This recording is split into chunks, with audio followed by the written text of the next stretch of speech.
উচ্ছ্বাস, আনন্দ, উদ্দীপনা। ছবিটি দেখলে এই তিনটি শব্দের সর্বপ্রথম আপনার মনে আসার কথা। আসলে জার্মান সমর্থকদের এই উদযাপনই বলে দিচ্ছে ইউরোর মঞ্চে তাদের কতটা উজ্জীবিত করেছে। হ্যাঁ, ইউরোর মতো মঞ্চে প্রতিপক্ষের জালে গুনে গুনে 5 গোল দেয়া তো আর কোনো সাধারণ ব্যাপার না, তাও আবার এমন প্রতিপক্ষ যারা ইউরোর বাছাই পর্বে হেরেছে কেবল একটা ম্যাচ।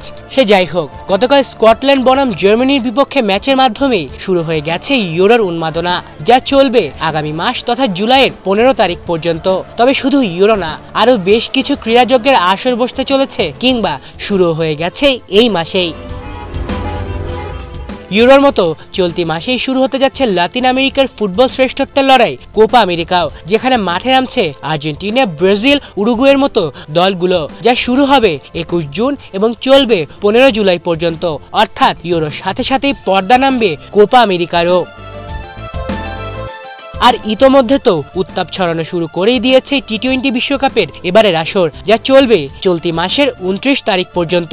তাই তো এই টুর্নামেন্টগুলো একজন ক্রীড়াভক্ত হিসেবে আপনাকে দ্বিধায় ফেলে দেবে যে কোনটা ছেড়ে কোনটা দেখবেন, কারণ এই টুর্নামেন্টগুলোর বেশিরভাগ ম্যাচই শুরু হবে রাতে। তাই কোন ম্যাচ দেখবেন আর কোন ম্যাচের সময় ঘুমাবেন সেই কঠিন সিদ্ধান্তটা নিতে হবে আপনাকেই।